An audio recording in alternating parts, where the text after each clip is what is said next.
VCM atau Village Cineremas. Izinkan saya, Basil, menyampaikan himbauan dan tata tertib bagi para jamaah yang dimuliakan Allah.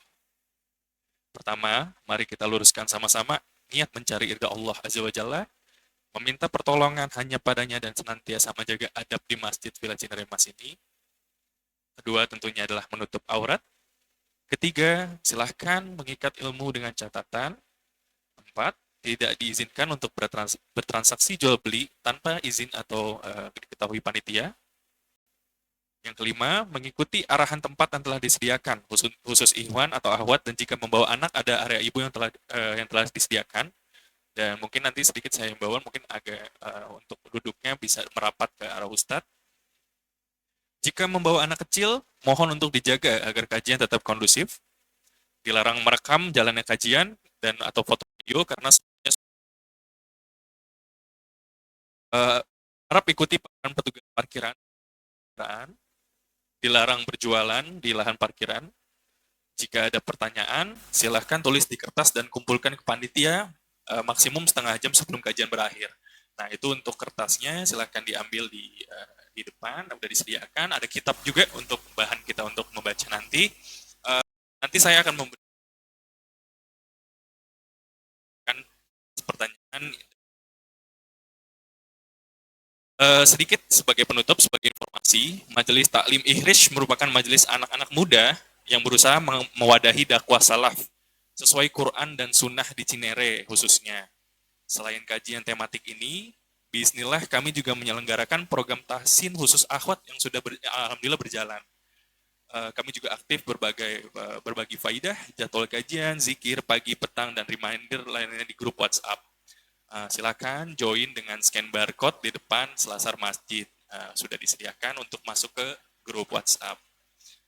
Terakhir, silakan juga bagi yang ingin support operasional dakwah kami di Ihrish, BSI, nomor rekening 7285351 768. Semoga Allah ganjar amal jariah dalam jalan dakwah dan menuntut ilmu. Demikian yang bisa disampaikan, selebihnya mohon maaf kekurangan penyelenggaraannya. Semoga Allah Azza wa Jalla mudahkan langkah kita menuju rumah Allah, mendapatkan cahaya dan mendapatkan naungan di hari kiamat nanti. Mendapat ilmu tentunya yang bermanfaat juga untuk mengamalkan ilmu. Alhamdulillah. Selamat berqabul im, barakallahu ihrish. Wassalamualaikum warahmatullahi wabarakatuh.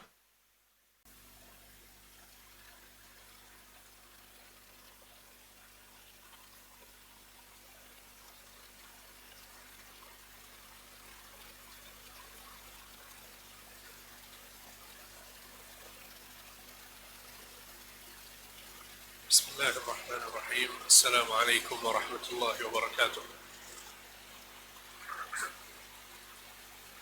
إن الحمد لله نحمده ونستعينه ونستغفره ونعوذ بالله من شرور أنفسنا ومن سيئات أعمالنا. من يهده الله فلا مضل له ومن يضلل فلا هادي له. أشهد أن لا إله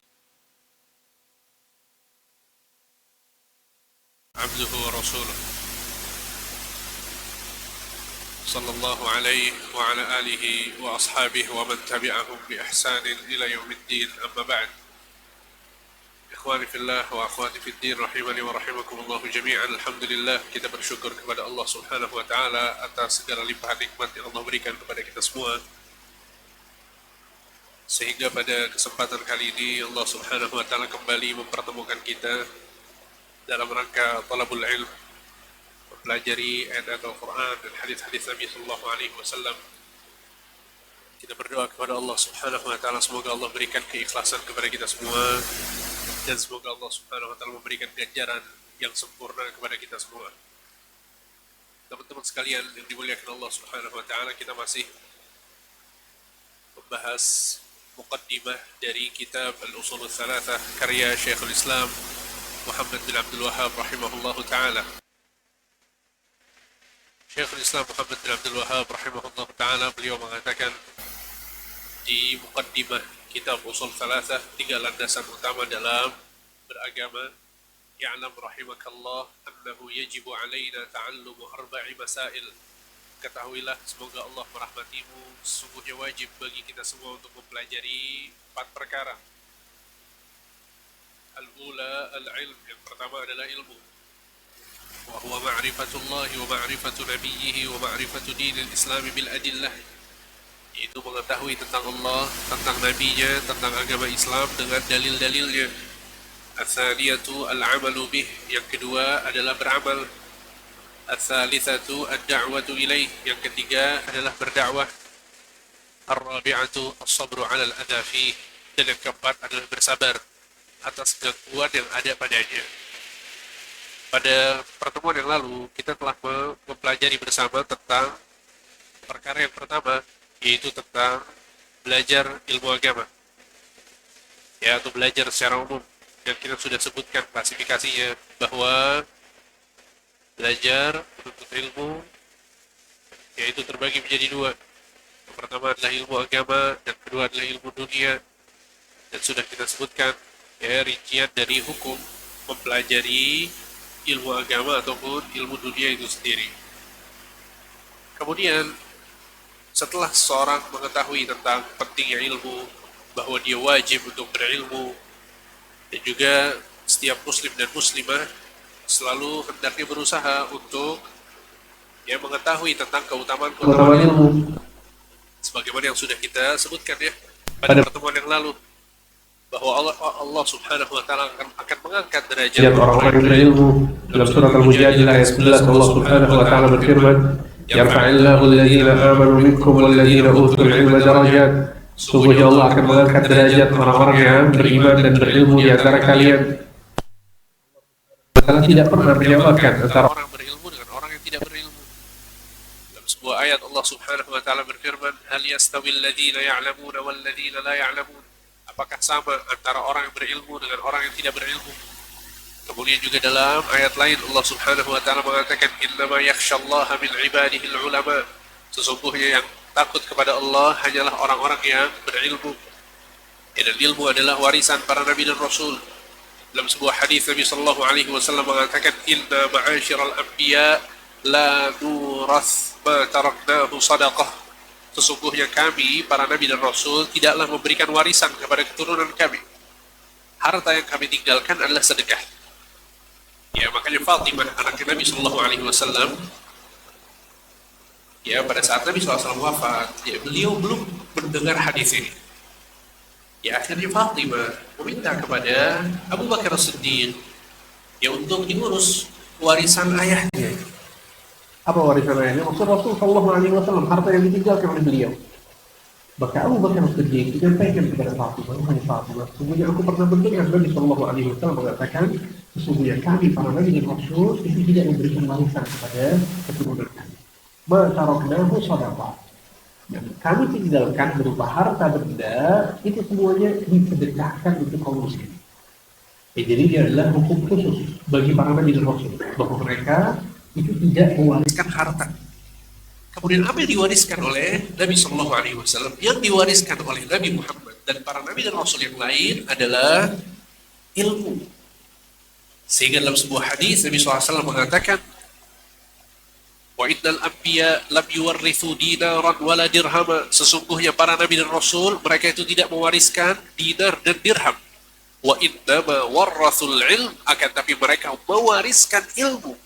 Faman akhadhahu akhadha bihadzin wafir. Maka barang siapa yang mendapatkan bagian dari warisan tersebut, sungguh dia telah mendapatkan bagian yang besar. Lihat. Jadi ilmu agama yang kita pelajari, yang kita baca, yang kita dengarkan, itu adalah warisan dari Nabi Sallallahu Alaihi Wasallam. Oleh karena itu Abu Hurairah radhiyallahu anhu arda, pernah suatu hari, tentu setelah Nabi SAW wafat, ya, beliau pergi ke pasar di kota Madinah, kemudian mengatakan kepada orang-orang yang ada di pasar, "Kenapa kalian sibuk di sini? Sedangkan warisan Nabi Sallallahu Alaihi Wasallam sedang dibagikan di masjid." Maksudnya Masjid Nabawi. Namanya orang di pasar, ya, di orang dagang semua, mereka lagi mau mengumpulkan harta, sehingga mereka pun bergegas untuk pergi ke masjid untuk mendapatkan apa? Mendapatkan warisan Nabi Sallallahu Alaihi Wasallam. Akhirnya mereka datang ke masjid. Subhanallah, ternyata yang mereka dapatkan di masjid apa? Para sahabat ada yang menyampaikan hadis Nabi, para sahabat ada yang menyampaikan ilmu tentang tafsir, ilmu tentang agama. Intinya adalah yang dilihat di masjid justru halaqatul ilm, itu orang-orang yang sedang berkumpul membahas ilmu. Maka orang-orang ini datang kepada Abu Hurairah, kemudian mengatakan, wahai Abu Hurairah, tadi kau mengatakan bahwa warisan Nabi SAW sedang dibagikan di masjid. Akan tapi kami datang ke masjid, gak ada harta yang sedang dibagikan. Di situ Abu Hurairah kemudian mengatakan kepada mereka, sesungguhnya Rasul Sallallahu Alaihi Wasallam bersabda, para Nabi dan Rasul tidaklah mewariskan dinar dan dirham, wa innama warrathul ilm, akan tapi yang mereka wariskan adalah ilmu. Faman akhadahu akhadha bihadzin wafir, maka barang siapa yang bisa mendapatkan warisan tersebut, dia telah mendapatkan bagian yang banyak. Ya, sehingga banyak sekali ya keutamaan-keutamaan ilmu. Dan sebagaimana yang saya sebutkan juga pada pertemuan yang lalu, bahwa Ibnu Qayyim al-Jauziyah rahimahullah, beliau menyebutkan sekitar 135 keutamaan ilmu dalam kitab Miftah Daris Sa'adah. Ya, dan kita sebagai penuntut ilmu ya pentingnya untuk secara berulang mengkaji, mempelajari, membaca tentang keutamaan-keutamaan menuntut ilmu. Itu penting banget. Ya, supaya kita terus termotivasi. Karena biasanya motivasi itu tumbuh pada saat seorang mengetahui tentang fadilah suatu amal. Ya, pada saat dia mengetahui tentang keutamaan suatu amal. Ya, makanya saya selalu sarankan kalau kita mau belajar sesuatu, sebuah amalan misalnya, ya, entah itu sholat, puasa, sedekah, coba baca ayat-ayat Al-Quran dan hadis-hadis Nabi SAW yang isinya adalah keutamaan amalan tersebut. Ini pentingnya luar biasa, teman-teman sekalian.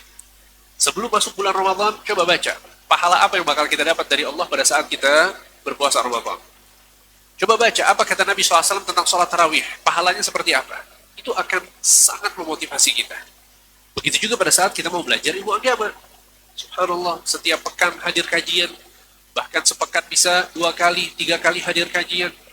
Ya, ngajak istri, ngajak anak untuk hadir kajian. Coba jelaskan kepada diri kita dan keluarga kita tentang keutamaan ilmu. Kenapa kita harus belajar? Ya, karena sekali lagi keutamaan ilmu itu akan memotivasi kita untuk terus belajar. Ya, sehingga itu yang kita pelajari pada pertemuan yang lalu, yaitu tentang pentingnya ilmu, bahwa pondasi dari kebahagiaan seorang adalah ilmu, pondasi dari kehidupan seorang adalah ilmu. Bahkan Nabi Muhammad SAW tidaklah diangkat menjadi Nabi dan Rasul kecuali setelah mendapatkan ilmu. Ya, subhanallah ya, bukan hanya urusan dunia saja, urusan akhirat juga sama. Orang yang berilmu itu lebih dihargai, dihormati, derajatnya lebih tinggi daripada yang tidak memiliki ilmu.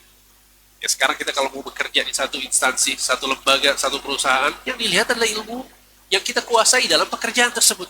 Kalau kita tidak memiliki basic ilmu yang cukup dalam pekerjaan tersebut, nggak mungkin kita bisa dapat pekerjaan yang kita inginkan. Oleh karena itu Imam Syafi'i rahimahullah, beliau punya perkataan yang sangat bagus. Ya, Imam Syafi'i mengatakan, "Man arada dunya fa'alaihi bil ilm, wa man arada al-akhirata fa'alaihi bil ilm." Barang siapa yang mau dapat dunia, wajib punya ilmu. Dan barang siapa yang mau mendapatkan akhirat, dia juga harus memiliki ilmu. Ya, sehingga ilmu adalah fondasi setiap orang yang menjalankan kehidupan di dunia agar mendapat kebahagiaan di dunia dan di akhirat. Nah, itu perkara yang pertama, yaitu kewajiban kita adalah belajar. Ternyata, teman-teman sekalian, gak cukup cuma sekedar belajar aja. Ada kewajiban lain yang perlu kita penuhi selain belajar. Ya, karena agama itu bukan hanya sekedar teori, bukan hanya sekedar wawasan yang kita ketahui. Tidak, itu bukan hakikat dari beragama. Tidak.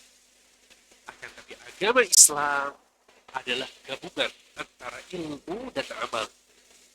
Sehingga pada saat seorang sudah belajar, mengetahui sebuah hukum, mengetahui tentang suatu etika, adab, akhlak yang diajarkan, yang harus kita lakukan adalah kita mengaplikasikannya dalam kehidupan kita. Dan ini yang dicontohkan oleh Rasulullah SAW. Oleh karena itu, hadis yang sering kita dengar, ya, bahwa sebagian sahabat Nabi bertanya kepada Aisyah radhiyallahu anha. Perhatikan pertanyaannya baik-baik. Wahai Aisyah, kaifa kana khuluqun Nabi sallallahu alaihi wasallam. Wahai Aisyah, seperti apa akhlak Rasulullah sallallahu alaihi wasallam? Lihat, akhlak itu kan praktek ya. Akhlak itu sesuatu yang dilakukan, dirasa oleh orang-orang yang sekitarnya, entah bentuknya adalah ucapan atau perbuatan atau kepedulian, itu adalah hakikat dari akhlak. Nah, sahabat ini bertanya kepada Aisyah, akhlak Nabi sallallahu alaihi wasallam itu seperti apa? Apa kata Aisyah? Kana khuluquhul Qur'an. Sesungguhnya akhlak Rasulullah adalah Al-Qur'an. Lihat. Kata para ulama, maksud dari penjelasan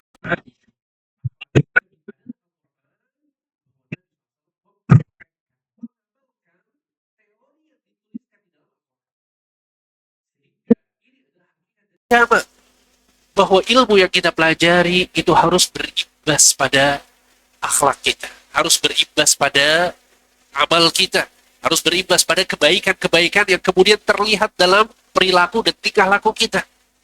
Jadi itu adalah hakikat dari ilmu agama. Oleh karena itu, Ali bin Abi Thalib radhiyallahu anhu arda mengatakan, hatafal ilmu bil amal in ajabahu wa illa irtahal. Sesungguhnya ilmu berbisik kepada amal. Ilmu berbisik kepada amal, memerintahkan untuk beramal, mengamalkan ilmu. In ajabahu wa illa irtahal. Kalau seseorang mengamalkan ilmu tersebut, maka ilmu itu akan selalu ada di dalam dadanya. Akan tapi kalau dia tidak mengamalkan, maka ilmu itu akan pergi. Dan itu hakikat dari ilmu. Jadi ilmu kalau tidak diamalkan, dia bakal pergi. Tapi sebaliknya, kalau ilmu diamalkan, maka ilmu itu akan selalu ada di dalam diri kita, ya, dan gak akan pergi ya dari diri kita. Dan contohnya adalah bacaan-bacaan sholat misalnya. Subhanallah, yang kita praktekkan, yang kita baca, itu yang gak lupa. Pada saat seorang baca doa istiftah tahu ada berapa banyak? Bapak Ibu sekalian? Ada banyak, siap. Tapi kita menghafal berapa banyak? Nah, yang kita hafal adalah yang kita baca. Baca satu, hafal satu. Baca dua, hafal dua. Dan begitu seterusnya. Sehingga amal itu yang mengikat ilmu. Ya. Oleh karena itu, ilmu tidak bisa dipisahkan dari amal. Ya, dan juga pada saat kita mendapatkan keutamaan ilmu yang sangat banyak, ya, tadi kita sebutkan ya, mengangkat derajat seseorang tidak disamakan oleh Allah antara orang berilmu dengan orang tidak berilmu. Orang berilmu adalah orang-orang yang paling takut kepada Allah. Ya, bahkan mereka juga dimudahkan jalan yang menuju surga, sebagaimana dalam hadis sahih riwayat Imam Muslim. Kemudian ilmu agama yang dimiliki seorang adalah agama yang dimiliki seorang adalah tanda kecintaan kepada seorang hamba. Banyak sekali berulang ilmu. Tapi subhanallah, ternyata keutamaan ilmu yang disebutkan dalam Al-Quran dan Sunnah seluruhnya itu berlaku bagi ilmu yang membuahkan amal. Ini penting. Jadi seluruh dalil yang menjelaskan tentang keutamaan ilmu, maksudnya adalah ilmu yang membuahkan amal. Kalau hanya sekedar wawasan, kalau hanya sekedar teori yang diketahui, yang dihafal, maka itu tidak menjadikan orang tersebut mendapatkan keutamaan ilmu sampai dia beramal. Ya, oleh karena itu, Badruddin Ibnu Jama'ah rahimahullah, beliau mengatakan dalam kitabnya Tadhkiratus Sami' wal Mutakallim fi Adabil 'Alim wal Mutakallim, wa'lam anna jami'a ma dhukira min fadilatil 'ilmi wal 'ulama innama huwa fi haqqil 'ulama'il 'amilin al-abrar al-muttaqin alladhina qasadu bihi wajha Allahil karim والزلفى لديه في جنات النعيم لا من طلبه بسوء نية أو خبث طوية أو لأغراض دنيوية من جاه أو مال أو مكاثرة في الأتباع والطلاب. Kata Ibnu Jama'ah rahimahullah ta'ala, ketahuilah bahwa seluruh yang disebutkan tentang keutamaan ilmu dan ulama sesungguhnya itu hanya untuk orang-orang berilmu yang mengamalkannya, yang suka mengerjakan kebaikan, bertakwa serta berharap wajah Allah yang maha mulia dan kedekatan dengannya di surga kelak. Lihat, ini penjelasan yang sangat penting ya untuk difahami dengan baik. Jadi ilmu agama yang bermanfaat itu bukan hanya sekedar teori, dibarengi dengan amal. Ya, kemudian juga Jauzi rahimahullah pada saat menjelaskan tentang hadis man yuridillahu bihi khairan yufaqihuhu fiddin, barang siapa yang diinginkan kebaikan oleh Allah maka Allah akan ya jadikan dia mengerti tentang ilmu agama. Ibnu Qayyim al-Jauziyah mengatakan wa hadza idza urida bil fiqhil ilmil mustalzim lil amal. Maksud dari berilmu di sini adalah ilmu yang berbuah amal.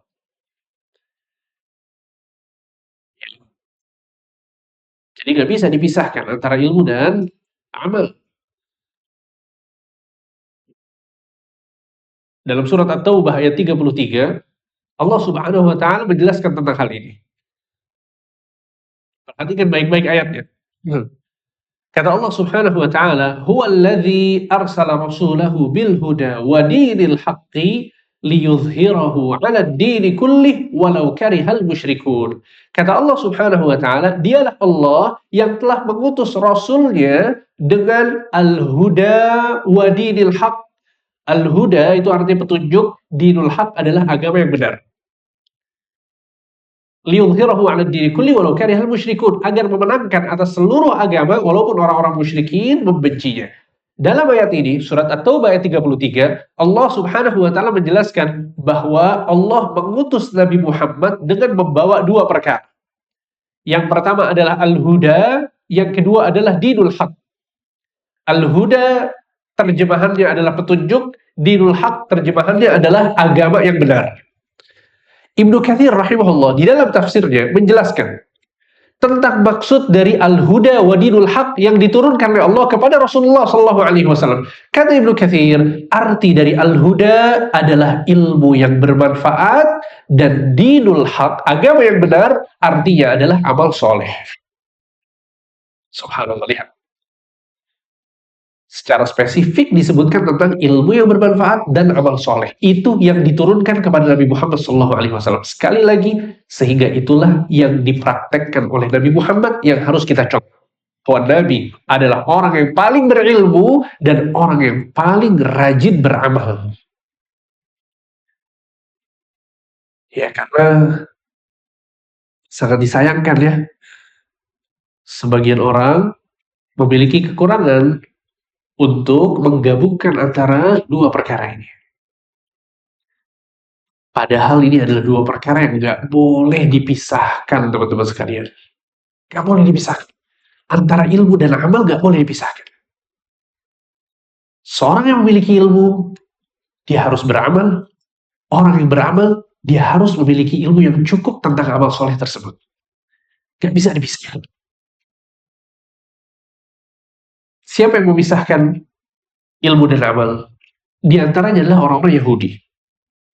Bahwa mereka memisahkan antara ilmu dan amal.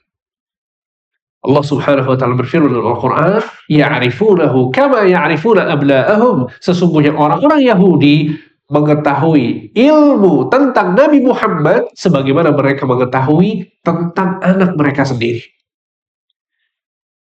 Ya, dan kita tahu bahwa yang paling mengerti tentang seseorang adalah ayah atau ibunya. Ya, kita kenal banget sama anak kita. Dari mulai di mana dia dilahirkan, kapan dia dilahirkan, seperti apa kondisinya saat dilahirkan, beratnya berapa kilogram, kemudian tingginya berapa sentimeter. Itu semua kita tahu secara persis, secara detail. Tipikalnya seperti apa, ya, akhlaknya, wataknya, kemudian apakah ada tanda lahir di tubuhnya atau tidak. Kita tahu itu semua tentang anak kita, betul tidak? Nabi Allah Subhanahu wa taala mengatakan tentang ilmu orang-orang Yahudi, Nabi Muhammad, bahwa mereka mengenal Nabi Muhammad sebagaimana mereka mengenal anak-anak mereka sendiri. Ya, bisa dibayangkan ya, ilmunya seperti apa? Kita aja mungkin nggak sefaham itu ya. Ada bagian dari ilmu sirah Nabi yang mungkin belum kita baca, yang belum kita kuasai. Oleh karena itu orang-orang Yahudi ratusan tahun sebelum Nabi SAW dilahirkan, mereka sudah tinggal di kota Madinah. Bayangkan. Ratusan tahun sebelum Nabi SAW dilahirkan, mereka sudah tinggal di kota Madinah.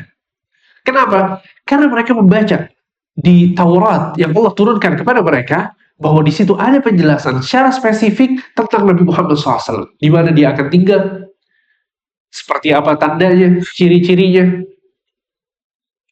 ya, akhlak, sifat-sifat seorang nabi yang terakhir ini seperti apa.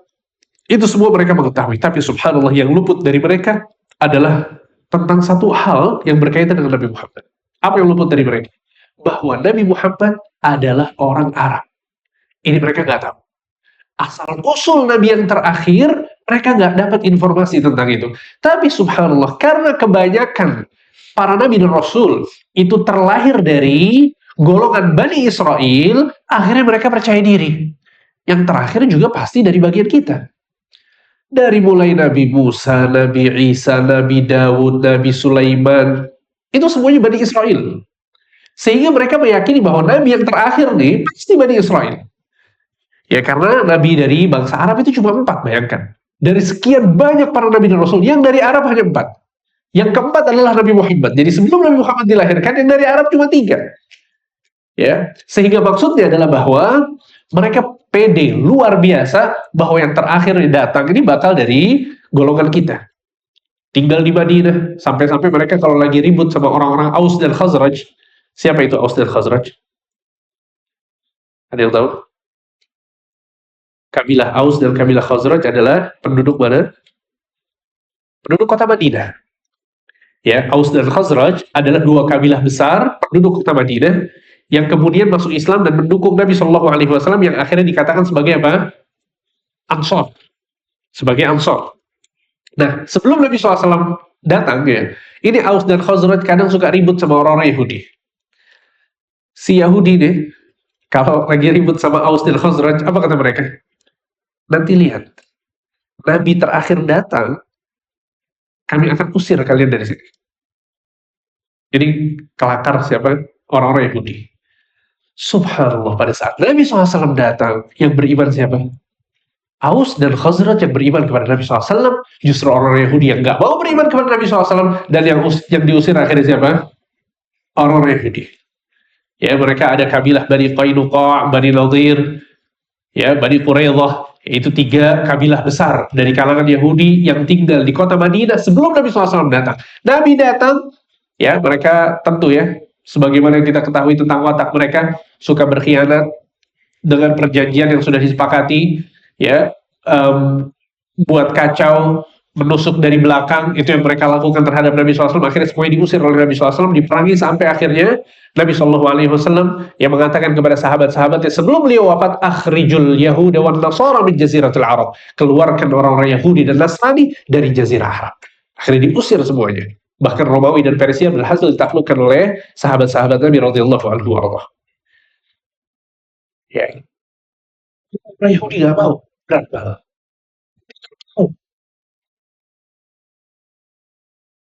Oleh karena itu Sofiyah, istri Nabi Shallallahu Alaihi Wasallam, ya beliau pada saat dinikahi oleh Nabi SAW, Nabi SAW bertanya kepada Sofiyah, ya seperti apa kisah ayahmu pada saat aku baru saja datang? Ya, jadi Nabi SAW menikah dengan Sofiyah, dan Sofiyah adalah anak dari seorang tokoh Yahudi nomor 1 di Madinah. Jadi ayahnya Sofiyah namanya siapa? Huyai bin Akhtab. Huyai bin Akhtab.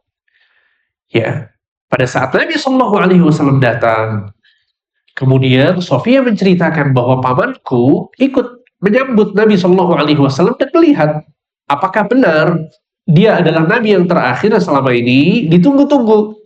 Ternyata benar.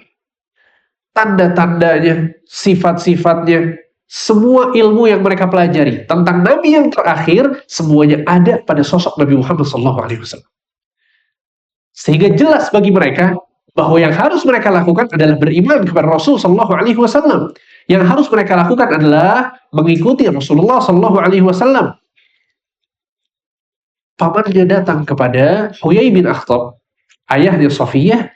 Kemudian ayahnya Sofiyah bertanya kepada pamannya, huwa, apakah dia adalah Nabi yang selama ini kita tunggu? Maka pamannya mengatakan, na'am, betul, dia adalah orang yang selama ini kita tunggu. Maka pamannya pun bertanya kepada Huyai bin Akhtab, apa yang harus kita lakukan? Ternyata dia adalah orangnya. Oh, asli Arab, keturunan Quraisy, yang dilahirkan di Makkah, sekarang pindah di Madinah untuk tinggal di Madinah. Apa yang harus kita lakukan terhadap orang ini? Kita sebagai kaum muslimin tahu ini kebenaran. Apa yang harus kita lakukan? Kita mengamalkannya, betul tidak? Huyai bin Akhtab mengatakan, adawatuhu ilal abad. Kita musuhi dia seumur hidup kita. La ilaha illallah. Ini tipikal dari akhlak orang-orang Yahudi. Mereka nggak bisa menggabungkan antara ilmu dan amal. Ya, oleh karena itu dalam Al-Quran, surat Al-Jumu'ah, ayat 5, Allah menyebutkan tentang sifat orang-orang Yahudi ini dengan mengatakan, Mathalul ladhina hummilut tawrata, thumma lam yahmiluha, kamathalil himar yahmilu asfara. Permisalan orang-orang yang membawa Taurat, maksudnya orang-orang Yahudi, thumma lam yahmiluha, akan tapi mereka tidak mengamalkannya, kamathalil himar yahmilu asfara, bagaikan keledai yang membawa buku-buku yang sangat banyak. Tidak bermanfaat. Ya, sekarang ada keledai di punggung, ada banyak buku. Apakah kemudian buku itu bermanfaat bagi keledai tersebut? Jawabannya tidak. Keledai cuma bawa aja. Dia nggak bisa baca buku, dia nggak bisa memahami buku tersebut. Ini keledai, hewan. Allah mempermisalkan orang yang punya ilmu dengan orang yang punya ilmu tapi tidak beramal. Allah permisalkan dengan himar, keledai yang membawa buku. Na'udzubillah. Dan sebaliknya orang-orang Nasrani, mereka adalah orang-orang yang memiliki semangat untuk beribadah tapi nggak punya ilmu. Akhirnya ibadah yang mereka lakukan itu jauh dari kebenaran. Ya, Allah Subhanahu wa ta'ala mensifati mereka dalam Al-Quran, wa rahbaniyah ibtada'uha katabnaha alaihim. Sesungguhnya mereka, ya, orang-orang Nasrani ini, mereka membuat rahbaniyah. Rahbaniyah adalah, ya, ritual-ritual peribadatan, maka katabnaha alaihim, yang tidak pernah kami wajibkan kepada mereka. Nggak pernah diajarkan oleh Allah, nggak pernah diturunkan syariatnya oleh Allah, tapi mereka buat-buat sendiri. Ya. Makanya sebagian tokoh-tokoh ya Nasrani, mereka nggak mau nikah. Mereka anggap ini adalah syariat. Padahal Allah tidak pernah mensyariatkan mereka tentang hal tersebut. Ya, sehingga Yahudi meninggalkan amal, Nasrani meninggalkan ilmu. Sehingga orang-orang Yahudi dinamakan dengan apa? Al-maghdubi alaihim, dan orang-orang Nasrani dinamakan oleh Allah dengan ad-dallin. Dan itu yang selalu kita baca dalam surat Al-Fatihah. Ghairil maghdubi alaihim walad-dallin, yang artinya, ya Allah, aku berlindung kepadamu dari jalan, metode, manhaj, cara, ya, menjalani hidup orang-orang Yahudi yang dimurkai, yaitu dengan mengetahui ilmu tapi tidak beramal, dan orang-orang Nasrani, yaitu ad-dallin, yang tersesat karena mereka beramal tanpa ilmu. Dan Allah Subhanahu wa ta'ala berikan hidayah kepada kaum muslimin. Allah Subhanahu wa ta'ala berikan karunia yang sangat besar kepada orang-orang yang beriman, kepada Nabi Muhammad SAW, bahwa mereka adalah orang-orang yang mampu untuk menggabungkan antara ilmu dan amal. Ya, kita tidak katakan bahwa kita harus sempurna, seluruh ilmu yang kita ketahui harus dikerjakan dengan sempurna, tidak. Karena kesempurnaan hanya milik Allah, dan manusia banyak melakukan kesalahan dan kekurangan, akan tapi setiap orang berjuang untuk menggabungkan antara ilmu dan amal. Setiap kali dia terjerumus dalam kesalahan, dosa, kekurangan, dia bertaubat, kembali lagi untuk berusaha istiqamah. Terus itu yang diusahakan oleh setiap orang yang mengikuti Nabi Muhammad SAW. Ya, sehingga ilmu dan amal ini adalah dua hal yang tidak bisa dipisahkan. Kemudian perkara yang ketiga adalah, kata Imam Muhammad bin Abdul Wahhab, adalah ats-tsalitsah ad-da'watu ilaih. Yang ketiga adalah berdakwah, mengajak manusia kepada ilmu tersebut. Berdakwah, mengajak manusia kepada ilmu tersebut. Ya, jadi kalau kita punya ilmu, ya kita usahakan untuk mengamalkan ilmu tersebut. Ya, dan jangan cukupkan hanya untuk diri kita saja. Ya, tapi usahakan bahwa kita berusaha ya untuk menyebarkan ilmu tersebut untuk orang lain. Ya, dan ini satu hal yang penting ya untuk diperhatikan, bahwa seorang muslim, seorang muslimah pada saat dia punya ilmu yang bermanfaat, maka dia tidak cukupkan itu hanya untuk dirinya saja. Ya, akan tapi dia berusaha dan berjuang untuk menyebarkan ilmu tersebut. Allah Subhanahu wa taala berfirman, "Wa man ahsanu qawlan mimman da'a ila Allah wa 'amila shalihan wa qala innani minal muslimin." Tidak ada perkataan yang lebih baik daripada orang yang mengajak orang lain kepada Allah, berdakwah, wa 'amila shalihan, kemudian beramal saleh, wa qala innani minal muslimin, dan dia mengatakan bahwa aku adalah bagian dari orang-orang yang berserah diri kepada Allah Subhanahu wa taala, muslimin. Ya, jadi berdakwah adalah bagian penting dari menjalankan agama. Pada saat kita mau menjadi seorang muslim, menjadi seorang muslimah, maka di situ ya ada satu amal soleh yang sangat agung, yang sangat besar, yang harus kita perjuangkan, yang bernama dakwah. Mengajak orang lain kepada agama, mengajak orang lain untuk melakukan amal soleh, mencegah orang lain agar tidak terjerumus ke dalam kemungkaran dan dosa. Ya. Dan banyak sekali keutamaan dari berdakwah. Di antaranya adalah bahwa dakwah adalah wazifatul anbiya wal mursalin. Dakwah adalah tugas para nabi dan rasul. Sehingga ini sebuah kemuliaan yang luar biasa pada saat seorang melakukan apa yang dilakukan oleh para nabi dan rasul.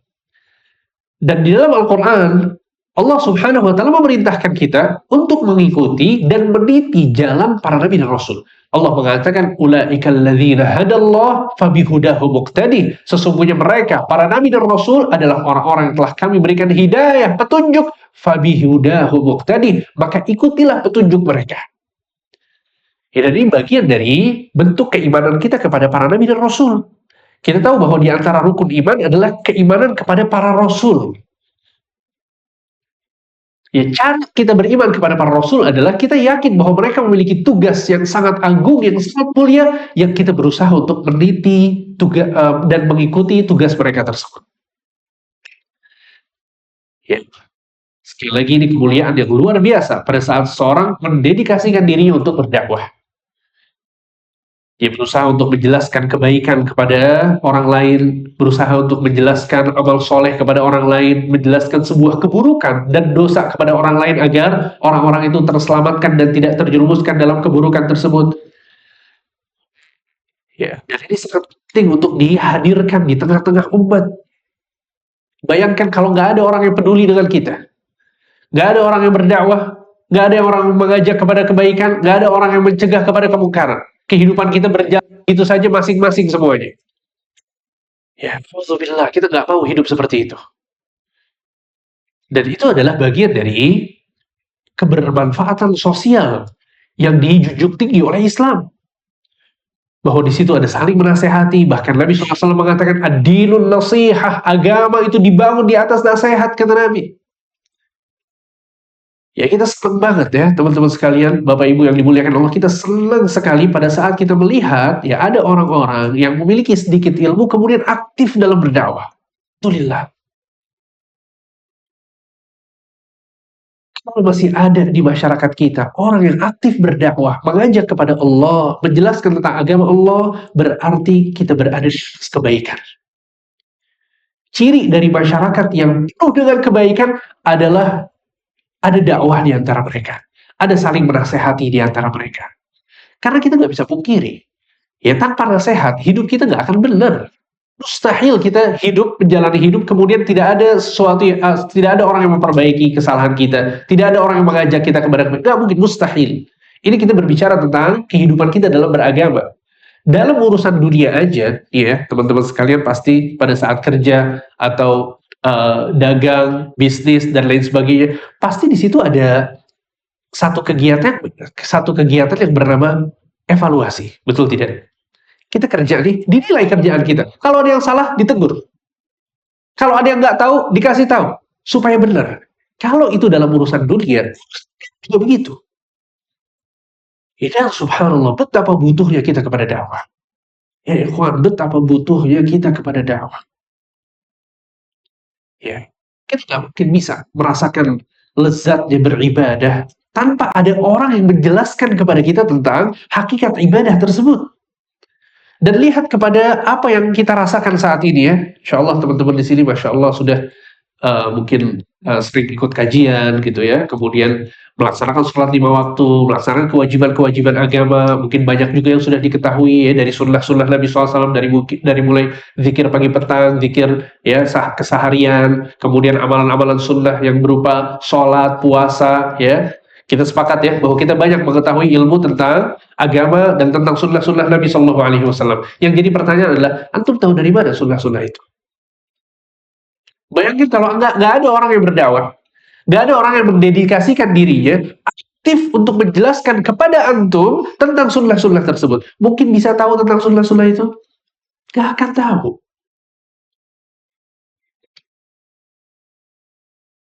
Itu orang yang paling peduli kepada masyarakat adalah orang yang menyebarkan dakwah. Mereka adalah orang yang hakikatnya paling peduli kepada kita.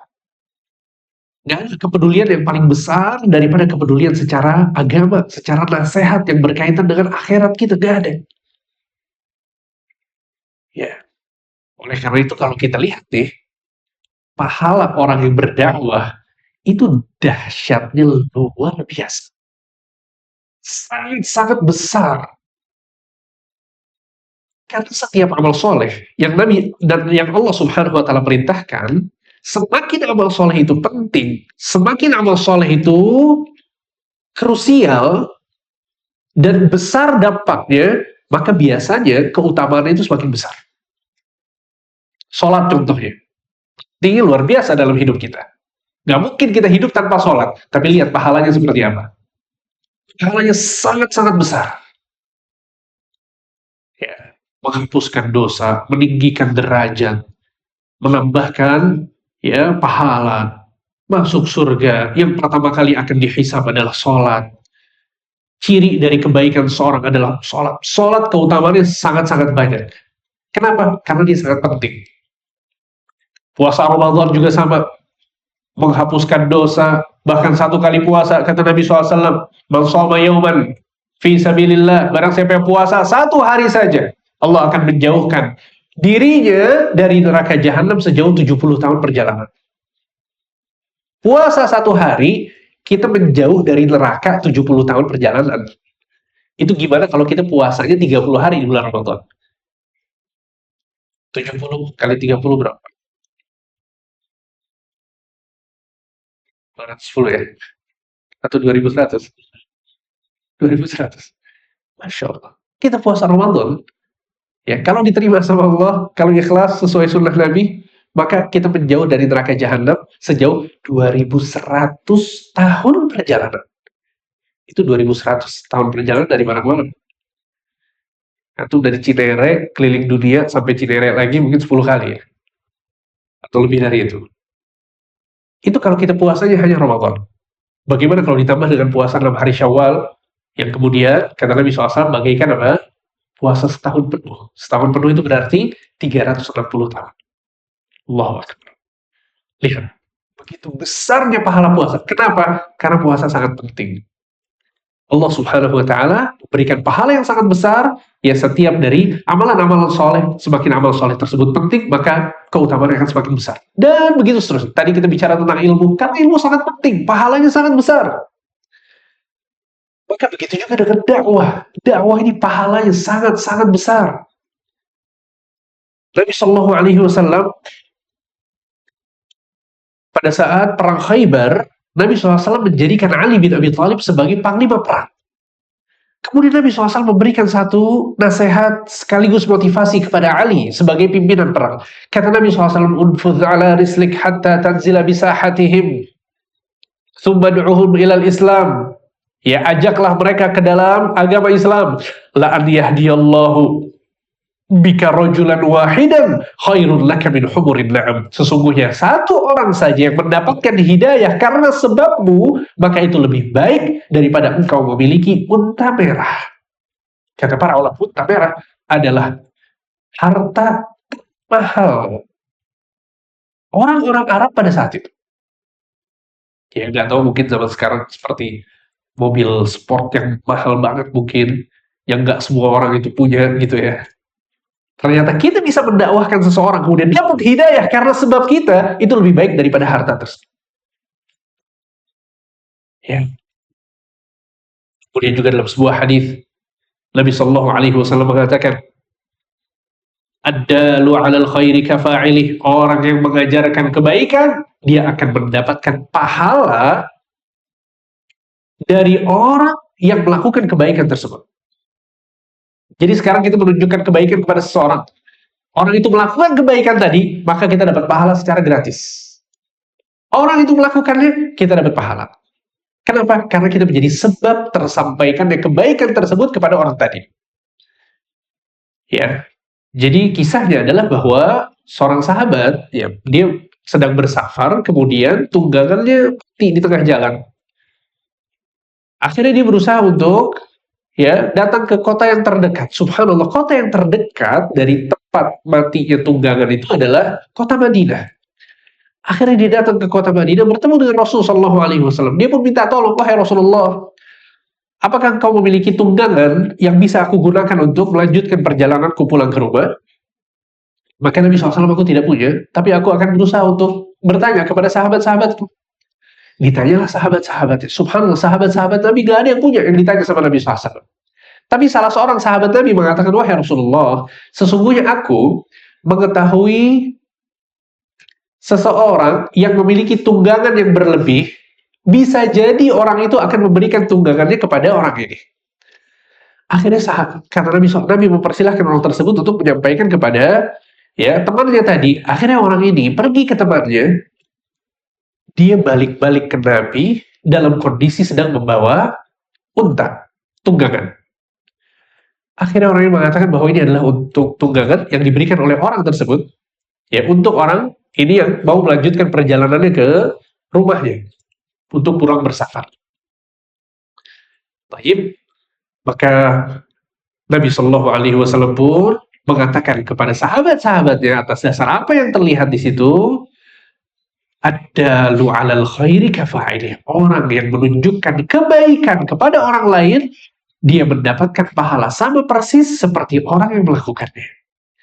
Yang jadi pertanyaan adalah, apakah sahabat ini dia memberikan tunggangan? Jawabannya tidak. Dia hanya merekomendasikan orang lain untuk memberikan tunggangan, tapi dia mendapatkan pahala seakan-akan dia memberikan tunggangan kepada orang tersebut. Ya, sehingga sekali lagi ini adalah keutamaan dari ya berdakwah dan juga mengajak orang lain kepada kebaikan. Ya, dan kita nggak tahu ya dari dakwah yang kita lakukan ini berapa orang yang bisa mendapatkan hidayah, kemudian melakukan amal soleh atas dasar apa yang kita sampaikan. Ya, jadi jangan pernah meremehkan dakwah.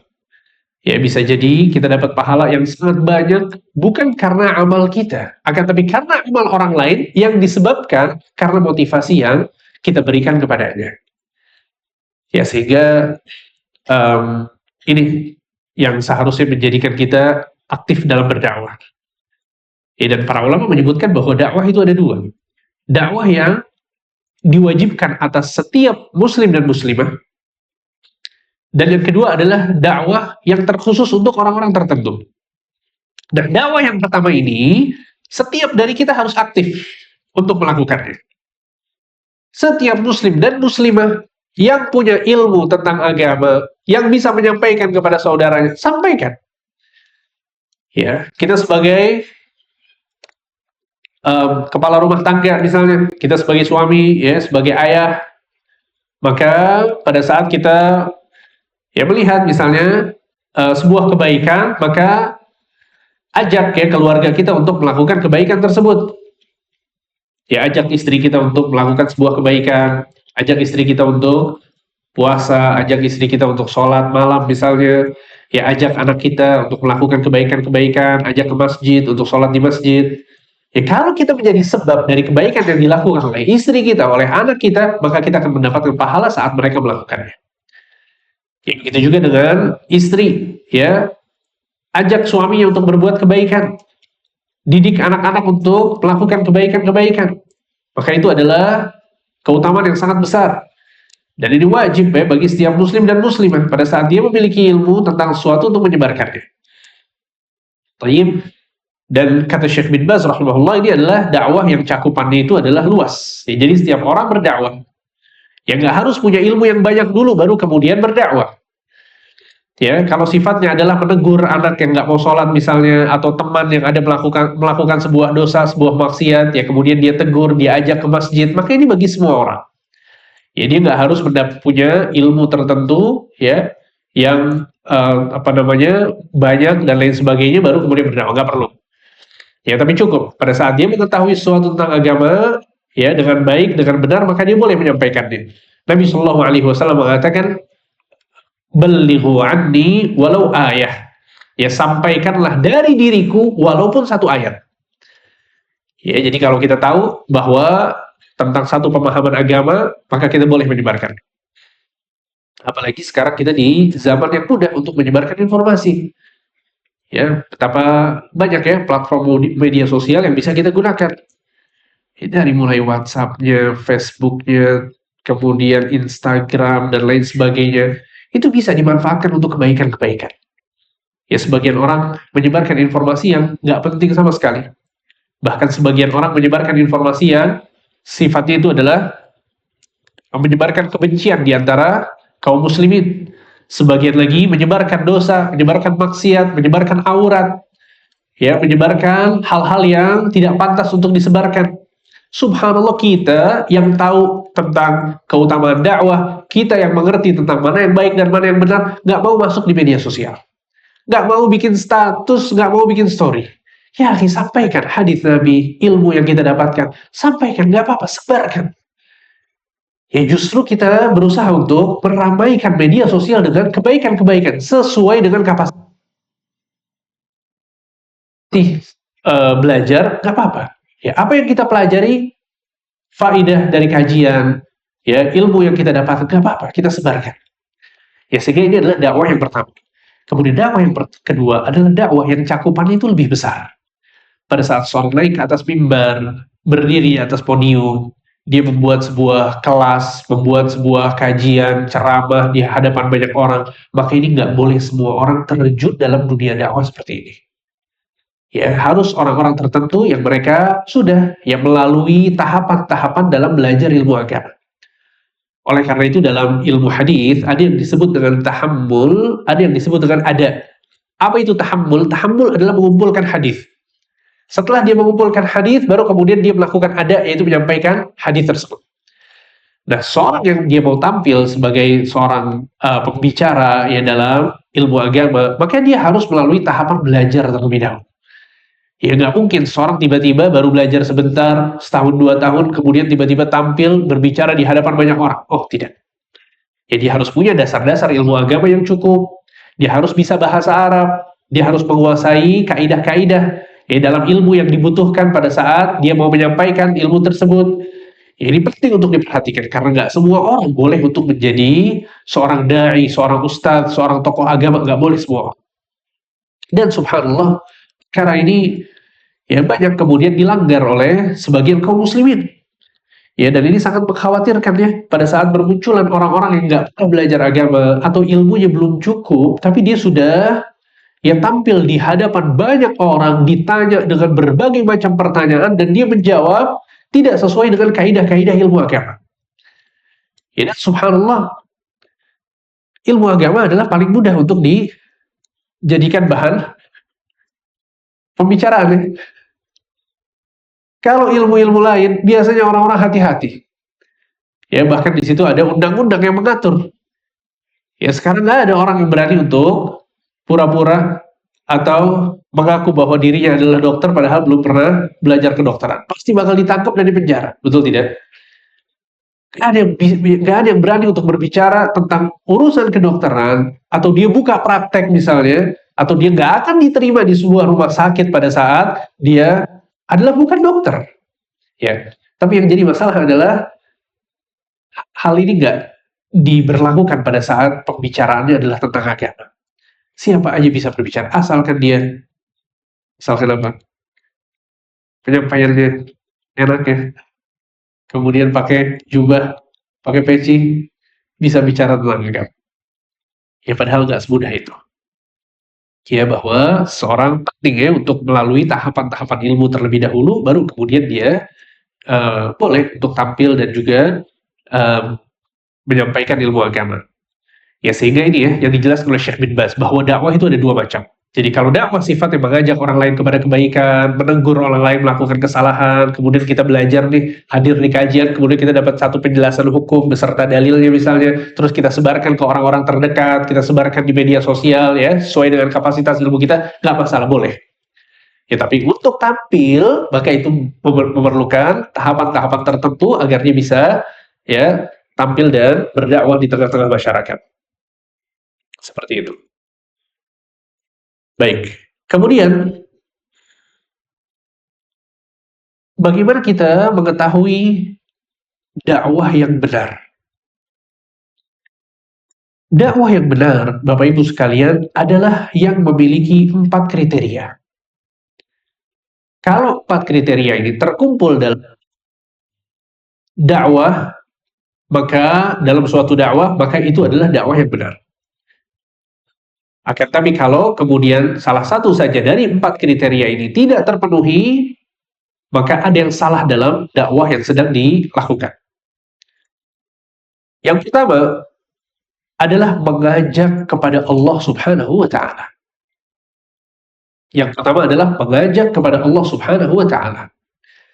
Jadi hakikat dari dakwah adalah mengajak manusia kepada Allah, bukan mengajak manusia kepada personal kita, diri kita, enggak. Bukan juga mengajak kepada yayasan yang menaungi dakwah tersebut, tidak. Bukan juga kepada lembaga atau sekolah yang menaungi dakwah tersebut, tidak. Itu hanya sekedar payung hukum, kendaraan yang kita gunakan untuk mengajak orang lain kepada Allah. Ya, atau majelis taklim misalnya. Kita nggak mau menjadikan dakwah itu untuk mengajak orang-orang kepada suatu majelis taklim, tidak. Majelis taklim dibuat sebagai bentuk ya untuk dakwah, nggak masalah. Tapi kalau kemudian dijadikan sebagai tujuan, maka itu adalah kesalahan dalam berdakwah. Ya sehingga ya kita senang ya orang lain itu mendengarkan dakwah, mendapatkan dakwah, mereka akhirnya takut kepada Allah, bisa menjalankan agama dengan benar sesuai sunnah Nabi Shallallahu Alaihi Wasallam, walaupun kebaikan tersebut datangnya bukan dari kita, nggak masalah. Ya, baik dari kita, dari orang lain, kita sama-sama senang. Kenapa? Karena tujuan kita berdakwah bukan karena mengajak kepada diri kita, akan tapi karena mengajak kepada Allah Subhanahu Wa Taala. Ya bahkan ini yang diperintahkan oleh Allah kepada Nabi Muhammad SAW. Coba perhatikan ya ayat-ayat berikut. Allah Subhanahu Wa Taala mengatakan dalam surat Al-Ahzab ayat 45-46. Kata Allah, Ya ayyuhan Nabi, wahai Nabi. Siapa maksudnya Nabi di sini? Nabi Muhammad SAW. Inna arsalnaka syahidan wa mubashiran wa nadhira. Wahai Muhammad, sesungguhnya kami mengutusmu sebagai saksi, pemberi kabar gembira dan pemberi peringatan. Ini 3 tugas yang Allah sebutkan dalam Al-Ahzab ayat 45. Sebagai saksi, pemberi kabar gembira, dan pemberi peringatan. Kemudian, di ayat yang berikutnya, ayat 46, Allah menyebutkan, wada'iyan ilallah, dan engkau kami utus sebagai da'i, penyeru kepada Allah Subhanahu wa Ta'ala. Allahu Akbar. Nabi Muhammad diingatkan sama Allah, tugasmu adalah mengajak manusia kepada Allah. Ya, kemudian juga dalam surat Al-Hajj ayat 67 Allah mengatakan wad'u ila rabbik, berdakwahlah wahai Muhammad, ajaklah mereka kepada Tuhan. Kemudian juga dalam surat Al-Qasas ayat 87 Allah berfirman wad'u ila rabbik, berdakwahlah, ajaklah mereka kepada Tuhanmu. Ya, sehingga ini adalah dalil-dalil yang menunjukkan bahwa dakwah para nabi dan rasul, terkhusus Nabi Muhammad SAW, adalah mengajak kepada Allah Subhanahu wa Ta'ala, bukan mengajak kepada manusia. Padahal kita tahu ya bahwa ini adalah nabi. Nabi ini utusan Allah, mendapat wahyu dari Allah. Ya, tapi sama Allah tetap diingatkan bahwa ajaklah manusia kepada Allah. Kan bagaimana dengan kita? Siapa kita mau ngajak orang lain kepada kita? Ya. betapa ya kerdilnya kita, ya betapa tidak berharganya kita kalau kita berdakwah untuk mengangkat nama kita. Nggak bagus. Nggak bagus, nggak pantas, nggak layak, dan kita malu kalau kemudian kita dakwah ya agar orang-orang itu mendengarkan ucapan kita. Kita malunya luar biasa. Ya, makanya orang yang berdakwah, dia wajib untuk mempersiapkan materi yang dia sampaikan dengan dalil-dalil dari Al-Quran dan As-Sunnah. Supaya masyarakat ini terdidik bahwa pada saat mereka belajar sama orang ini, mereka belajar bukan untuk mendengarkan pendapat-pendapatnya, enggak. Supaya mereka tahu bahwa yang mereka dengarkan adalah ayat Al-Quran, yang mereka dengarkan adalah hadis-hadis Nabi SAW, dan ini yang seharusnya kita, dengan cara seperti ini, yang seharusnya kita mendidik umat, mendidik masyarakat. Ya, dan subhanallah betapa bahagianya kita ya ketika muncul ya para dai, tokoh-tokoh dakwah, ustadz yang mereka setiap berbicara ada dalil. Setiap berbicara hukum, pernyataan, dalil. Al-Quran, ayat sekian. Hadis Nabi SAW diriwayatkan oleh Imam Bukhari, oleh Imam Muslim. Subhanallah, yang berdengar juga hati. Kalau kemudian kita dengar kajian, subhanallah, isinya semuanya narasi yang dibuat oleh sang penceramah. Tidak ada ayat Al-Quran, tidak ada hadis Nabi SAW. Ya, apa yang mau kita pelajari? Al-ilmu qala Allah wa qala rasuluhu. Sungguh ilmu adalah perkataan Allah dan perkataan Rasul SAW. Ya, sehingga ini penting ya, bahwa di antara kriteria dakwah yang benar adalah mengajak kepada Allah, bukan mengajak kepada personal kita. Dan menjerumuskan seorang kepada ria, sum'ah, ingin dipuji, ya, ingin disanjung. Dan ini berbahaya ya. Ya makanya ya, subhanallah nih, sebagian suka mencampur adukan antara dakwah dengan bisnis ya. Terjadi yang biasa dipakai bisnis, dipakai dalam berdakwah. Ya, kenapa berdakwah? Buat personal branding gitu mereka. Kalau nggak ada. Ya, kita dakwah supaya mengajak orang lain kepada Allah, supaya orang takut kepada Allah, mereka mengerti tentang agama yang benar. Itu adalah hakikat dan inti dari berdakwah. Ya, bukan mengajak kepada seorang, ya, ketokohan seorang, nggak sama sekali. Imam Syafi'i rahimahullah, beliau mengatakan, sesungguhnya aku berharap, kata Imam Syafi'i, aku berharap seluruh ilmu yang aku sampaikan, seluruhnya tidak disandarkan kepadaku. Biarkan orang-orang tahu ilmu yang bermanfaat ini tanpa harus diketahui bahwa ilmu ini adalah diriku. Lihat betapa jujurnya Imam Syafi'i rahimahullah dalam berdakwah, bahwa kriteria dakwah yang benar adalah berdakwah untuk mengajak kepada orang lain kepada Allah Subhanahu wa taala. Kemudian kriteria yang kedua adalah berdakwah dengan bekal ilmu syar'i. Berdakwah dengan bekal ilmu syar'i. Bukan cuma sekedar mengajak kepada Allah, tapi berdasarkan ilmu yang benar. Ada pepatah Arab yang mengatakan, faqidu syai' la yu'ti. Orang yang nggak punya sesuatu, dia tidak bisa memberikan sesuatu tersebut. Orang fakir yang nggak punya uang, dia nggak bisa memberikan uang kepada orang lain. Orang yang nggak punya air, dia nggak bisa kasih minum ke orang lain. Dia nggak punya air kok. Bagaimana mungkin seseorang berdakwah kalau dia nggak punya ilmu? Apa yang mau disampaikan kalau kemudian dia tidak mengetahui tentang ilmu agama? Ya, sehingga dalam surat Al-A'raf ayat 33 Allah Subhanahu wa taala menjelaskan tentang dosa besar berupa bicara tentang agama tanpa ilmu. Ini adalah dosa besar. Perhatikan ayatnya baik-baik. Allah Subhanahu wa taala berfirman, "Qul innama harrama rabbiyal fawahisha ma dhahara minha wa ma batan wal ithma wal baghya bighairil haqqi wa an tusyriku billahi ma lam yunazzil bihi sultana wa an taqulu 'ala Allahi ma la ta'lamun."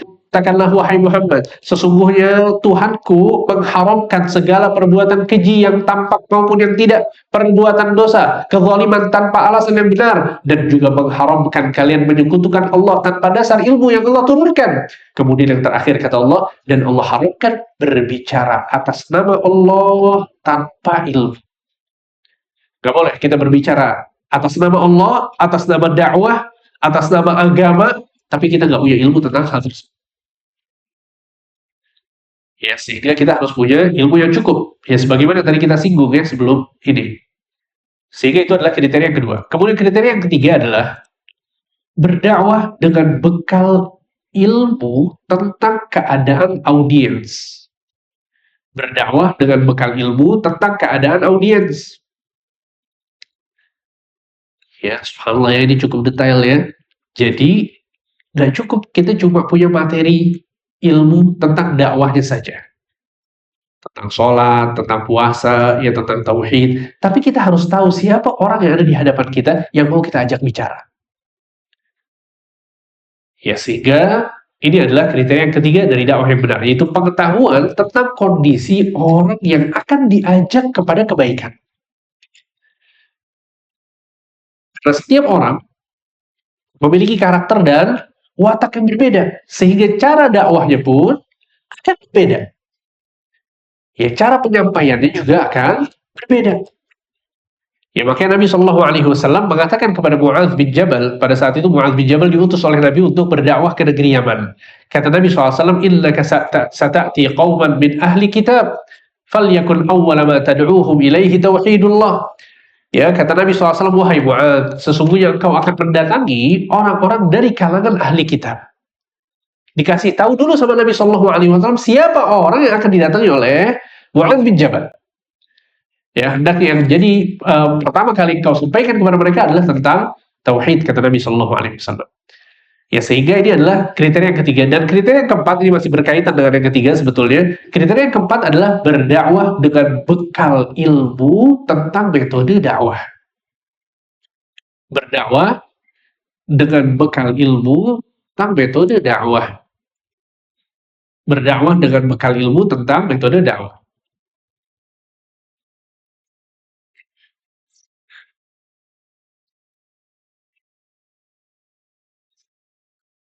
Ya, karena sebagaimana yang tadi disebutkan ya, jadi metode yang ketiga itu kan berdakwah dengan bekal ilmu tentang audiens.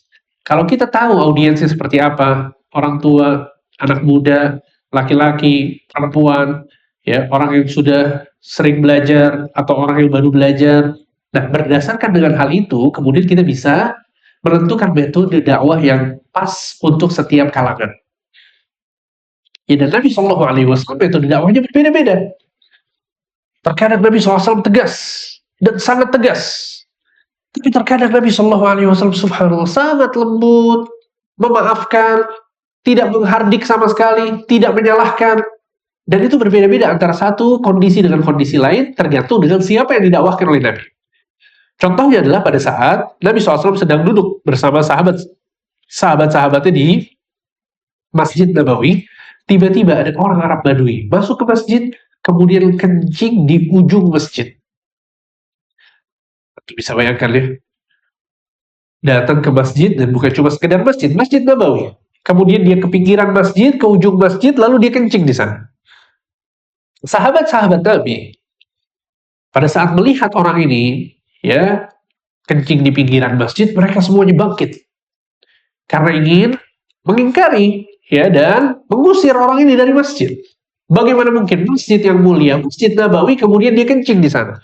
Pada saat mereka bangkit, para sahabat ingin mencegah orang tersebut. Nabi SAW mengatakan kepada para sahabatnya, "Da'uhu la tuzrimuh." Biarkan dia kencing, jangan kalian ganggu. Subhanallah, lihat hikmah, kebijaksanaan yang dimiliki oleh Rasul SAW. Ya, dan ini subhanallah ya, nggak bisa dilakukan kecuali oleh Nabi SAW sebagai contoh bagi kita semua. Bisa bayangkan sekarang kalau ada orang masuk masjid sini kemudian kencing, kita apain kira-kira? Sebelum antum bangun, anda bangun duluan kayaknya. Tapi subhanallah, Nabi SAW memiliki hikmah, ya, kebijaksanaan yang luar biasa, sehingga Nabi melarang para sahabat untuk mengingkari orang tersebut. Da'uhu la tuzrimu, biarkan dia kencing sampai selesai. Subhanallah, sampai dia selesai kencing, ya, kemudian Nabi SAW memerintahkan salah seorang sahabat untuk mengambil air satu ember. Diambil air tersebut, kemudian disiramkan ke tempat najis tersebut. Dan ini cara membersihkan najis pada saat najis itu adalah cairan yang ada di tanah. Karena Masjid Nabawi pada saat itu tanah ya.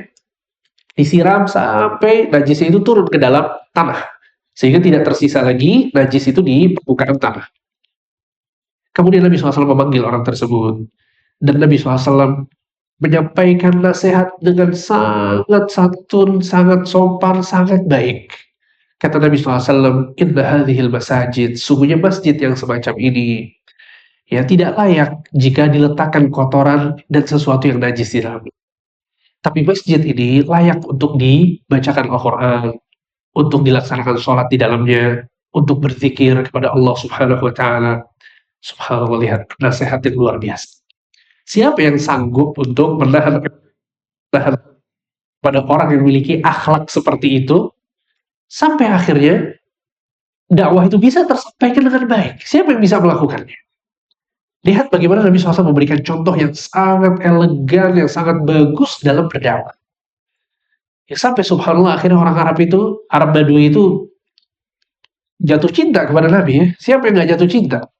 Ya, seburuk apapun orang, pada saat dia dinasehati dengan cara yang baik, dia pasti suka sama orang yang menyampaikan dengan cara yang baik tersebut.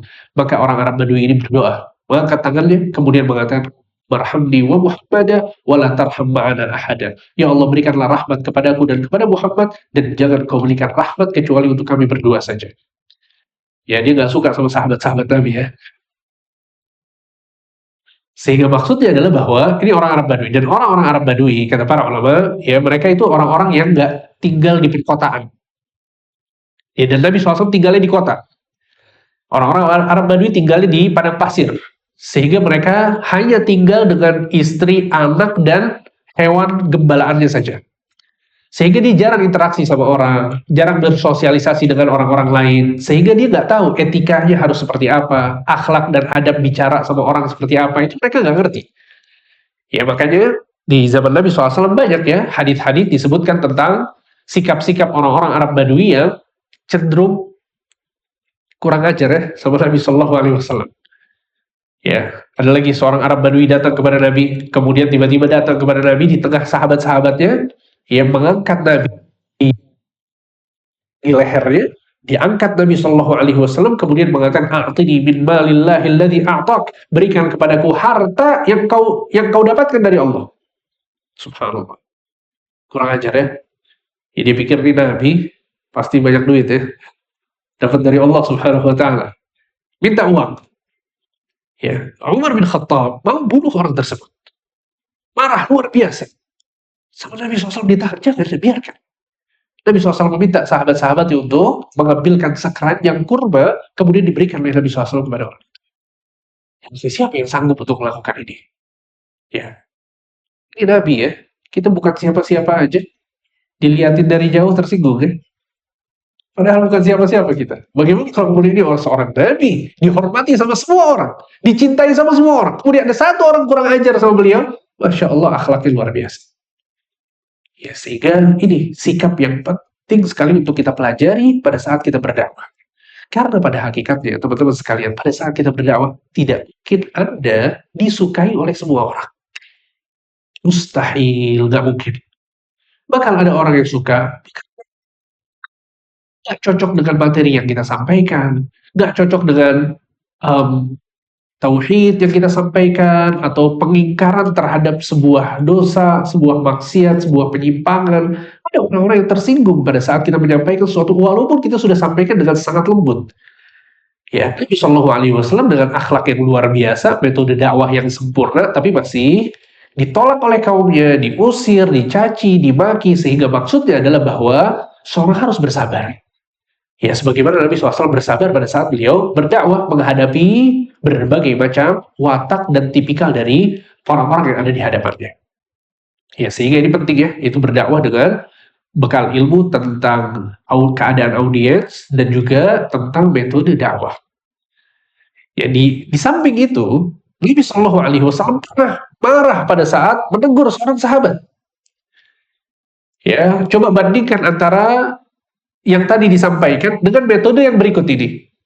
Mu'adz bin Jabal, seorang sahabat yang mulia, beliau jadi imam ya untuk kaum muslimin.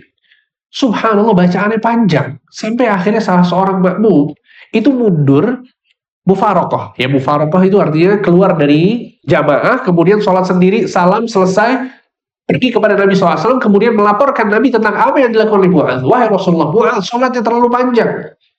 Ya, aku punya urusan yang harus aku selesaikan, akan tapi karena saking panjangnya, akhirnya dia nggak bisa, ya, nggak bisa melanjutkan sholat. Harus keluar dari sholat yang dipimpin oleh Mu'adz. Dipanggil oleh Nabi SAW, Mu'adz bin Jabal. Apa kata Nabi SAW? Antum tahu apa kata Nabi? Afattanun anta ya Mu'adz. Kamu pembawa fitnah, wahai Mu'adz. Kamu pembawa fitnah. Afattanun anta ya Mu'adz. Afattanun anta ya Mu'adz. Apakah engkau membawa fitnah di tengah-tengah masyarakat, wahai Mu'adz? Lihat metode yang jauh berbeda antara Nabi SAW menyampaikan nasihat kepada Mu'adz dengan Nabi menyampaikan nasihat kepada orang Arab Badui. Lihat bagaimana Nabi SAW memilih. Mu'adz bin Jabal. Tahu siapa Mu'adz bin Jabal? Kata Nabi SAW, a'lamu ummati bil halali wal haram Mu'adz bin Jabal. Orang yang paling mengerti tentang ilmu halal dan haram di umatku seluruhnya adalah Mu'adz bin Jabal. Ilmunya luar biasa. Dan Bapak Ibu tahu berapa umur Mu'adz bin Jabal? Pada saat Nabi SAW wafat. Nabi SAW wafat, Mu'adz bin Jabal umurnya 24 tahun. Bayangkan, hebatnya seorang Mu'adz bin Jabal. Ilmunya sangat luas, sangat cerdas dalam memahami ilmu agama. Ya, sehingga Nabi SAW tahu siapa sahabatnya yang perlu ditempa dengan kuat, dengan keras. Karena ini adalah rujukan dari seluruh kaum muslimin. Bukan sembarang orang. Dan keimanannya sudah sangat kuat. Tapi kalau dipraktekkan cara ini kepada orang Arab Badui, apa yang terjadi? Mungkin keluar dari agama Islam, ya, kita nggak tahu ya. Kalau dimarahin seperti itu.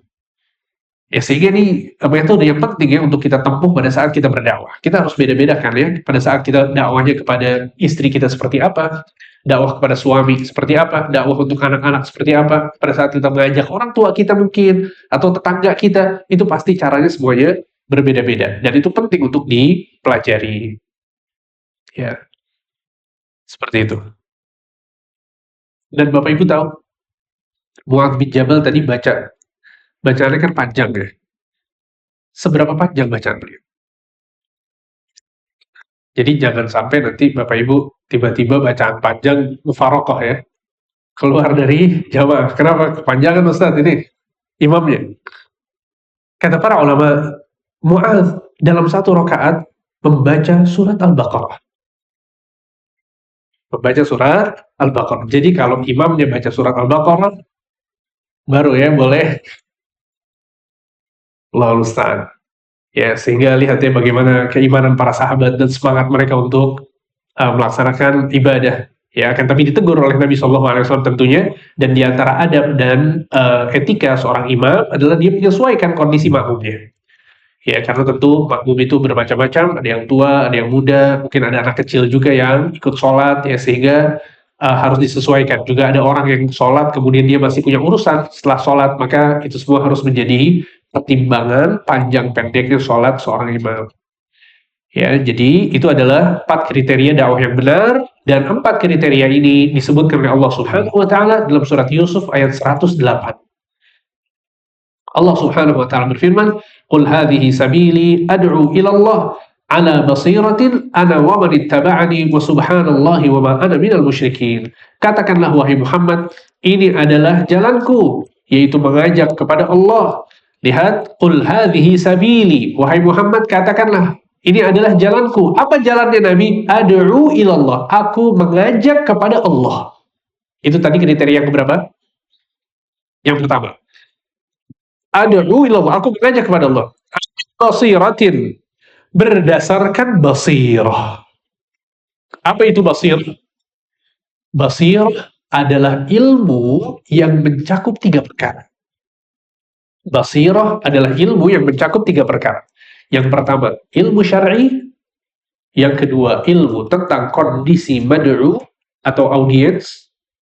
Dan yang ketiga adalah ilmu tentang cara berdakwah atau metode berdakwah. Sehingga basirah itu mencakup kriteria yang kedua, ketiga, dan keempat.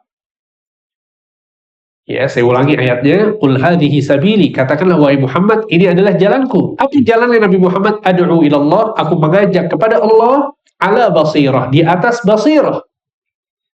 Ana wa man ittaba'ani, yang melakukan ini adalah aku dan orang-orang yang mengikutiku. Wa subhanallahi wa ma ana minal musyrikin. Maha suci Allah dan aku bukan termasuk dari orang-orang musyrikin. Surat Yusuf ayat 108. Dan penjelasan ini bahwa al-basirah itu mencakup 3 perkara, ya, itu disampaikan oleh Syekh Muhammad bin Shalih Al-Utsaimin rahimahullahu taala. Ya. Baik, mungkin hanya itu yang bisa disampaikan sehingga telah menyelesaikan karya yang pertama, kedua, dan ketiga, yaitu ilmu, amal, dan berdakwah. Insyaallah pada pertemuan yang akan datang kita akan lanjutkan ya terkait masalah sabar dalam gangguan melakukan hal-hal ini. Barakallahu fikum wa sallallahu ala nabiyina Muhammad wa ala alihi wa sahbihi ajma'in.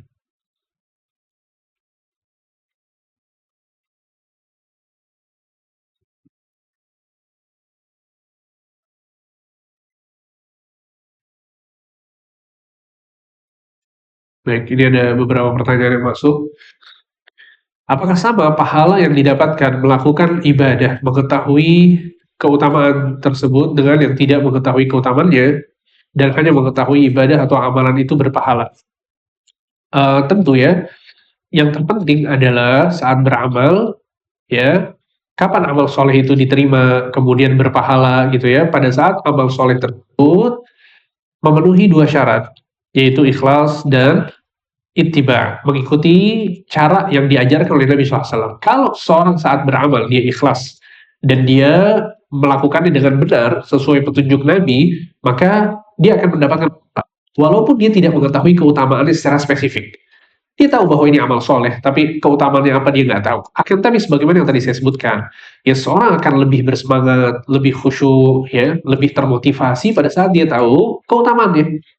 Jika kalaupun sekali lagi dia tidak mengetahui, insya Allah asalkan ikhlas dan ittiba diterima dan mendapatkan pahala.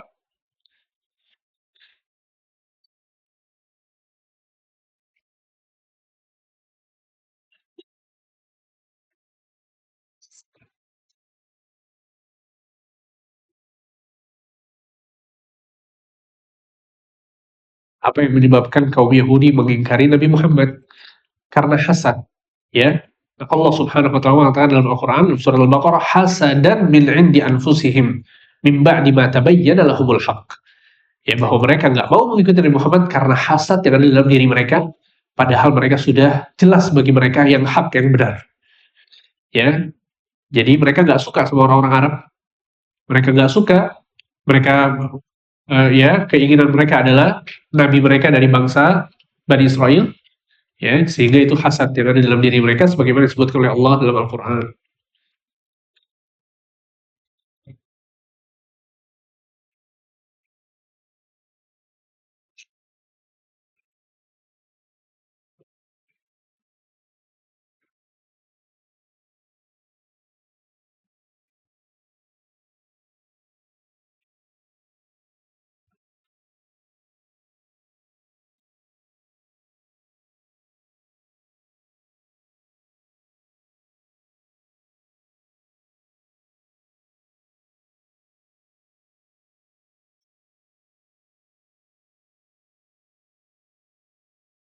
Bagaimana jika seorang mengikuti kajian tidak memilih guru-guru ya yang dia belajar?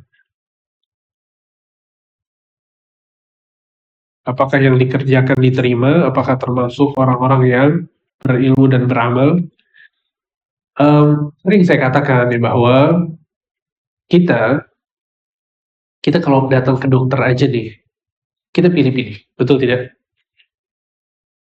Ya, pada saat kita mau datang ke seorang dokter, kita tanya dulu ya, orang-orang yang pernah datang ke dia, cocok, nggak cocok ya. Kenapa? Karena kita yakin bahwa kita mau mengobati tubuh kita, diri kita, dan itu penting bagi kita. Ya, kalau kita pilih-pilih untuk tubuh kita, untuk raga kita, maka bagaimana dengan agama? Ya tentu agama itu lebih penting ya. Oleh karena itu Muhammad bin Sirin, seorang tabi'in, mengatakan, inna hadzal ilma din fanzuru amman ta'khuduna dinakum. Sungguhnya ilmu agama ini adalah ya agama adalah bagian dari beragama. Fanzuru amma ta'khuduna dinakum. Maka perhatikanlah dari siapa kalian mengambil agama kalian. Ya, sehingga seorang harus selektif. Ya, dan juga Nabi SAW mengkabarkan kepada kita untuk pilih-pilih teman. Ya, almar'u ala dini khalilih, seorang itu di atas agama temannya, maka perhatikanlah dengan siapa berteman. Ya, kalau masalah pertemanan kita disuruh pilih-pilih, maka apalagi ya terkait dengan sumber kita mendapatkan ilmu agama. Seperti itu ya. Barakallahu fikum. Masya Allah, ada hadiah dari panitia. Mungkin saya ajukan 2 pertanyaan ya.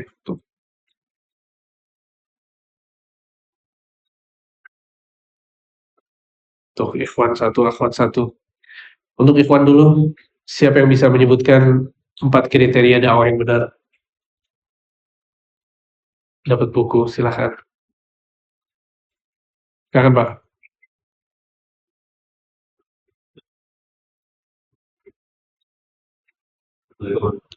Waalaikumsalam.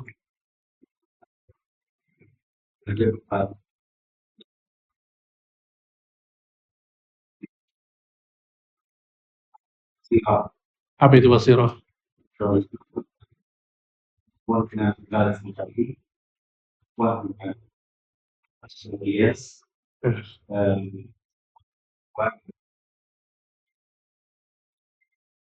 Barakallahu fiik. Masya Allah, Masya Allah. Kemudian untuk akhwat?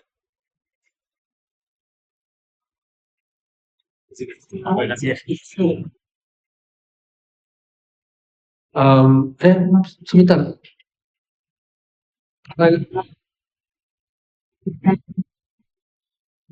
Bukan Ibu, nanti saya kasih pertanyaan yang lain. Ya. Sama ya. Kalau pertanyaan sama pasti benar ya. Pertanyaannya adalah, apa Pak? Ibu yang tadi udah jawab, silakan menjawab lagi ya. Pertanyaannya adalah, sebutkan dalil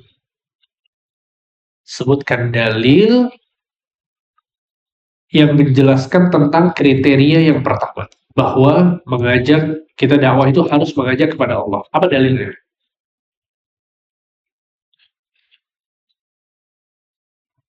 Surat 33. Al-A'raf ayat 33. Sebentar. Sebentar.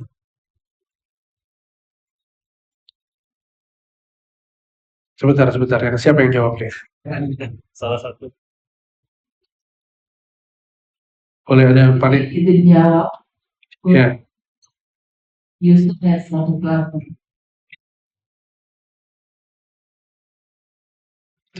Barakallahu fiik. Betul ya. Satu lagi, baik. Bonus buat akhwat. Ikhwan juga boleh. Satu lagi buat akhwat. Sebutkan dalil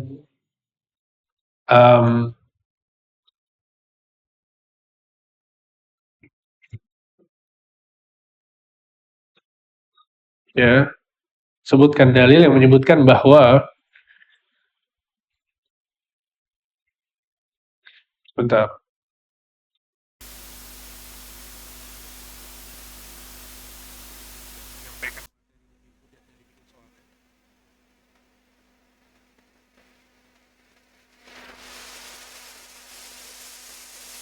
Sebutkan dalil yang menyebutkan bahwa Allah Subhanahu wa Ta'ala menurunkan kepada Nabi Muhammad SAW ilmu dan amal. Allah Subhanahu wa Ta'ala menurunkan kepada Nabi Muhammad SAW ilmu dan amal. Buat akhwat ya.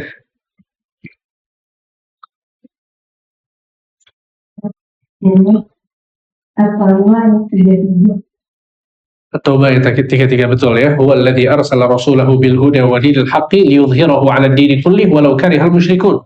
Ialah Allah yang telah mengutus rasulnya dengan huda dan dinul haq, petunjuk dan agama yang benar. Maksud dari huda kata Ibnu Katsir apa? Ilmu, dan dinul haq adalah amal soleh. Barakallahu fikum. Kita cukupkan sampai di sini. Semoga apa yang disampaikan bermanfaat. Wassallallahu ala nabiyina Muhammad. Kita tutup dengan doa kafaratul majlis. Subhanakallahumma wa bihamdika asyhadu an la ilaha illa anta astaghfiruka wa atubu ilaik. Wassalamualaikum warahmatullahi wabarakatuh.